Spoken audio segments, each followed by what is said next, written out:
Oke Bor, kembali lagi di channel Top 6. Kali ini kita akan bahas kematian para penjahat kelas kakap dunia. Oke, langsung saja. Yang pertama ada Peter Kürten. Dia adalah pembunuh berantai asal Jerman yang oleh media dijuluki sebagai vampir dari Dusseldorf. Dia melakukan kejahatan seksual, penyerangan, dan pembunuhan pada anak-anak dan dewasa. Kebanyakan tindak kejahatannya dilakukan dari bulan Februari sampai November 1929 di Dusseldorf, Jerman. Pada tanggal 8 Februari 1929, dia menyerang seorang perempuan dan membunuh seorang gadis berusia 8 tahun. Pada 13 Februari, dia membunuh seorang montir dengan menusuknya sebanyak 20 kali. Kürten lalu menghentikan aksinya sampai Agustus. Dia kala itu beraksi lagi dengan menusuk 3 orang dalam waktu yang berbeda. Pada tanggal 21 Agustus membunuh 2 bersaudari usia 5 dan 14 tahun pada tanggal 23 dan menusuk seorang perempuan pada tanggal 24. Pada bulan Oktober dia menyerang 2 orang perempuan dengan palu. Pada 7 November dia membunuh gadis berusia 5 tahun, mencekiknya dan menusuknya sebanyak 36 kali dengan gunting. Dia lalu mengirim peta lokasi mayatnya pada sebuah koran lokal.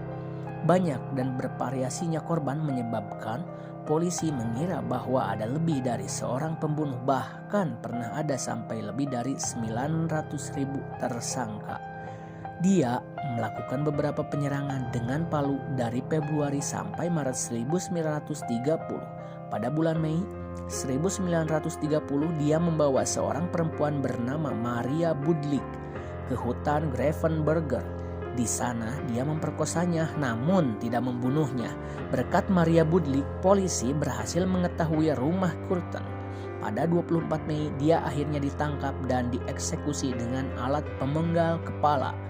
Namun ada yang unik guys, sebelum ajal menjemputnya dia berkata, "Beritahu aku setelah kepalaku dipenggal, apakah aku masih bisa mendengar? Setidaknya sejenak. Suara darahku sendiri mengalir dari leherku. Itu akan menjadi sebuah kenikmatan terakhir bagi segala kenikmatanku." Yang kedua, ada Gary Gilmore, terpidana yang dihukum mati karena kasus pembunuhan ganda. Gilmore dieksekusi mati oleh regu tembak di Utah dan menjadi orang pertama yang dieksekusi di Amerika Serikat sejak hukuman mati diterapkan kembali pada tahun 1976. Pada 19 Juli 1976, Gary Gilmore kedapatan merampok sebuah pompa bensin di sebuah tempat di negara bagian Utah dengan menggunakan senjata. Setelah mengambil sejumlah uang tunai, Gilmore kemudian meminta karyawan pompa bensin berbaring telungkup di tanah sebelum akhirnya Gilmore mengeksekusinya. Pada keesokan harinya, Gilmore melanjutkan aksinya dengan merampok sebuah motel. Kemudian, seperti yang ia lakukan pada karyawan pompa bensin, Gilmore memaksa seorang karyawan motel berbaring. Lalu akhirnya Gilmore menembaknya. Gilmore yang mendapatkan pilihan hukuman antara digantung atau ditembak mati memilih untuk dieksekusi dengan cara ditembak mati pada 17 Januari 1977. Gary pun dieksekusi. Ia diikat di kursi dan 5 polisi yang bertugas sebagai algojo sudah berada di depannya siap mengokang senjata. Gilmore adalah orang pertama yang dieksekusi sejak larangan tersebut berakhir dengan menantang menghadapi regu tembak. Kata-kata terakhir Gilmore kepada para algojo sebelum mereka menembak jantungnya adalah "Ayo lakukan" atau "Let's do it". Berita tentang hukuman mati terpidana mati tersebut sampai dan Whedon. Salah satu pendiri biro iklan yang bernama Whedon dan Kennedy pada 1988, perusahaan Whedon disewa oleh Nike untuk melancarkan kampanye pemasaran produk mereka. Saat itu, Nike yang tengah menjadi perusahaan multinasional mengalami penurunan performa penjualan produk mereka. Lantas Nike mengontrak Whedon untuk memulihkan kembali performa penjualan produk. Whedon menyarankan Nike untuk menciptakan slogan baru. Slogan dengan frasa yang pendek saja agar mudah diingat setiap orang. "Let's do it" atau "Just do it", yang kemudian makin populer hingga sekarang yang dipakai oleh jargon Nike. Just do it. Yang ketiga ada John Wayne Gacy Jr. adalah seorang pemerkosa dan pembunuh. Setidaknya 33 remaja dan anak laki-laki Amerika Serikat pada sekitar tahun 1972 hingga 1978. Ia dikenal juga sebagai badut pembunuh. Hal ini dikarenakan ia suka membuat pesta untuk teman-teman dan tetangganya, serta menghibur anak-anak dalam kostum badut dan berdandan sebagai pogo si badut. Ia membuang beberapa mayat korbannya di sungai Des Plaines, menguburkan 26 dari korbannya di ruang kecil di bawah basement rumahnya dan 3 lagi di bagian rumah yang lain. Setelah mendapat informasi bahwa ia sekarang akan menghadapi tuduhan pembunuhan, Gacy mengakui bahwa sejak tahun 1972 dia telah melakukan sekitar 25-30 kali pembunuhan. Gacy mengaku kepada polisi bahwa ia mengambil remaja laki-laki yang lari dari rumah atau gigolo anak-anak dari stasiun Greyhound Bus Chicago atau dari jalanan dan membawa mereka ke rumahnya. Hal ini dilakukan baik dengan menjanjikan mereka uang untuk seks, menawarkan pekerjaan di perusahaan konstruksi miliknya, atau hanya dengan kekerasan. Begitu mereka sampai di rumahnya, ia akan memborgol mereka atau mengikat mereka. Gacy seringkali memasukkan pakaian ke dalam mulut korbannya untuk mencegah mereka berteriak. Setelah itu, ia akan mencekik mereka dengan tali atau papan pada saat ia melakukan tindakan seksual kepada mereka. Pada tanggal 10 Mei 1994, hukuman mati untuk Gacy dilaksanakan di Stateville Correctional Center di Crest Hill, Illinois, dengan cara suntik mati. Menurut laporan, Gacy tidak mengungkapkan penyesalan atas kejahatannya. Ketika di sel, dia berbicara kepada pengacaranya bahwa membunuh dia sama sekali tidak akan membawa siapapun kembali. Dan yang paling parah, kata-kata terakhir yang diucapkan Gacy adalah "Kiss my ass." Cium bokongku. Kata-kata ini diucapkan olehnya kepada seorang petugas LP ketika dia dikirim ke ruang eksekusi. Yang keempat, ada Timothy James Tim McVeigh, lahir di Lockport, New York, Amerika Serikat 23 April 1968.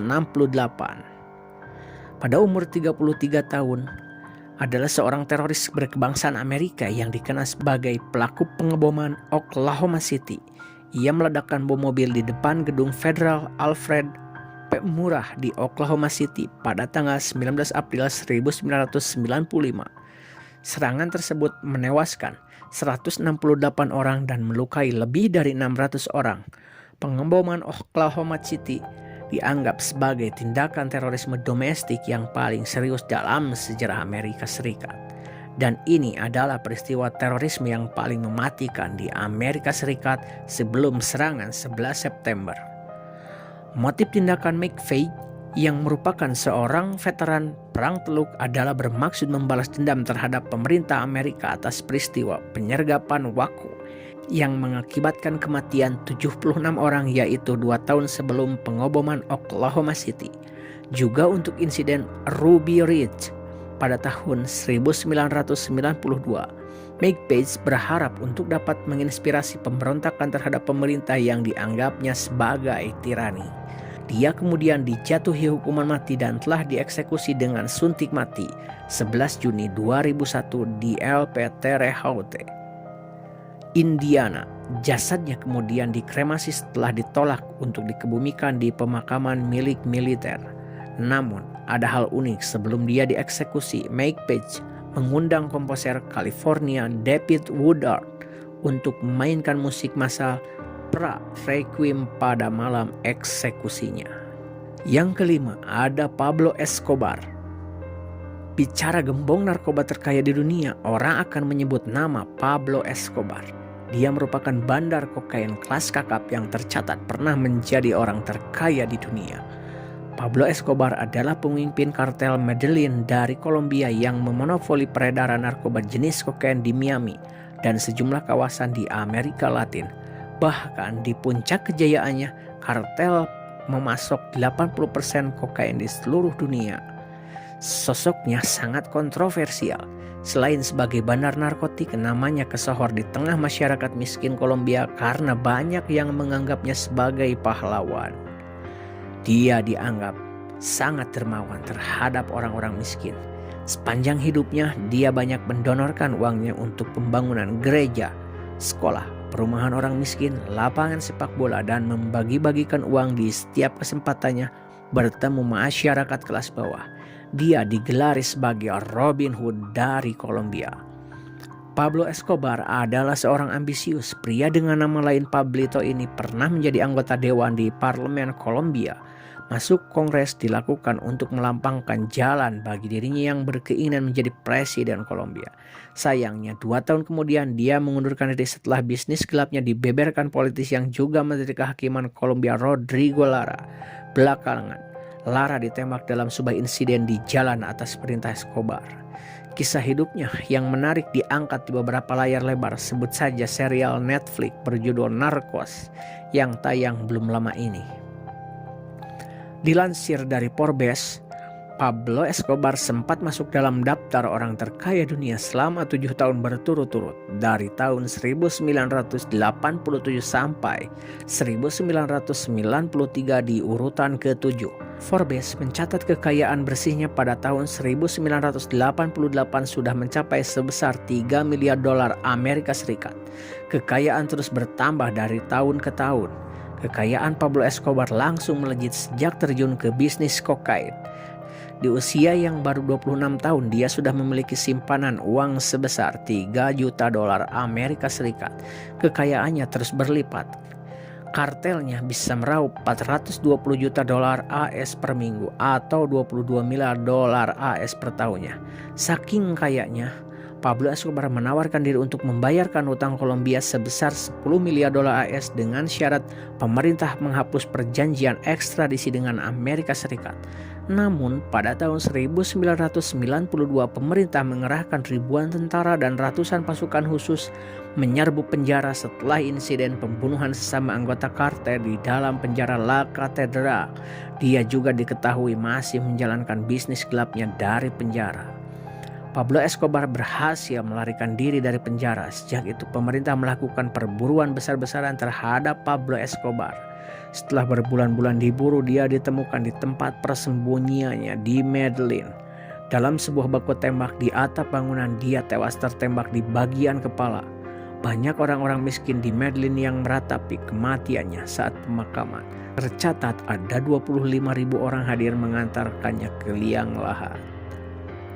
Yang keenam, ada Amrozi yang merupakan teroris yang berasal dari Indonesia. Yah, cuek dan seakan tidak peduli pada kasusnya. Begitu yang tampak dari sosok terpidana bom Bali, Amrozi bin Nur Hashim. Karena sikapnya itu juga Amrozi dijuluki The Smiling Assassin atau pembunuh yang tersenyum. Sikap cueknya juga sempat membuat hakim di persidangannya, Ketua Majelis Hakim Imade Sudira kesal. Dalam persidangan terdakwa perakit bom Bali, Suranto alias Abdul Goni, anak kelima dari 13 bersaudara itu menolak bersaksi. Bahkan bapak 2 anak itu tidak mau mengecek tanda tangannya dalam berita acara pemeriksaan.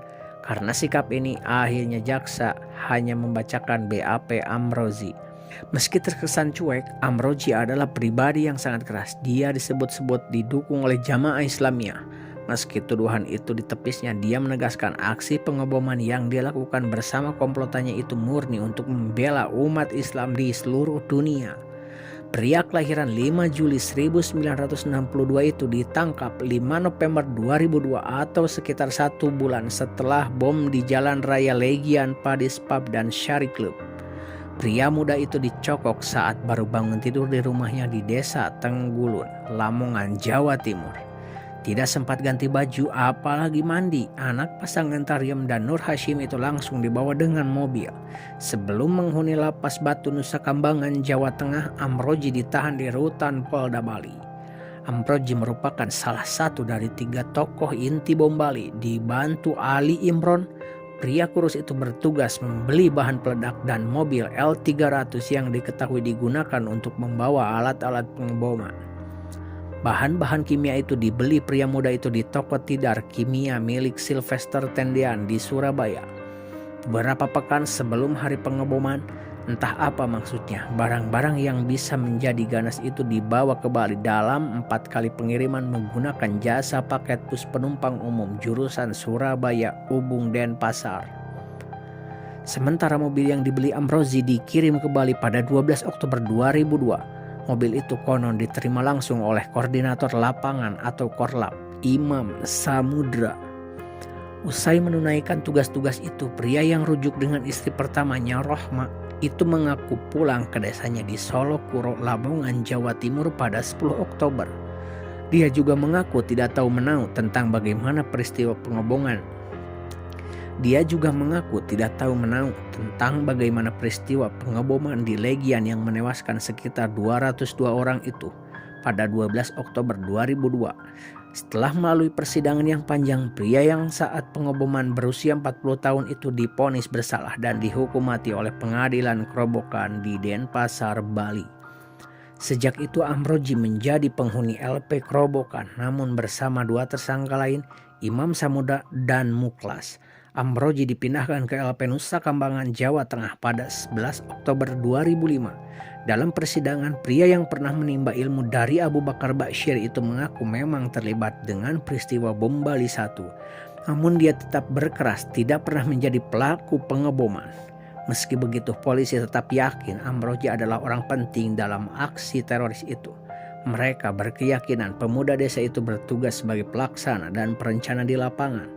Polisi yakin hal itu dari kepintaran Ambrozi untuk mengutak-ngatik peralatan elektronik seperti handphone dan lainnya. Bersama kedua rekannya yakni Imam Samudra dan Ali Gufron, Ambrozi dieksekusi dengan tembak mati. Mereka diputuskan bersalah dan dianggap sebagai pihak yang paling bertanggung jawab atas tewasnya lebih dari 200 orang pada 12 Oktober 2002 silam. Dan dia dieksekusi mati dengan keadaan tersenyum.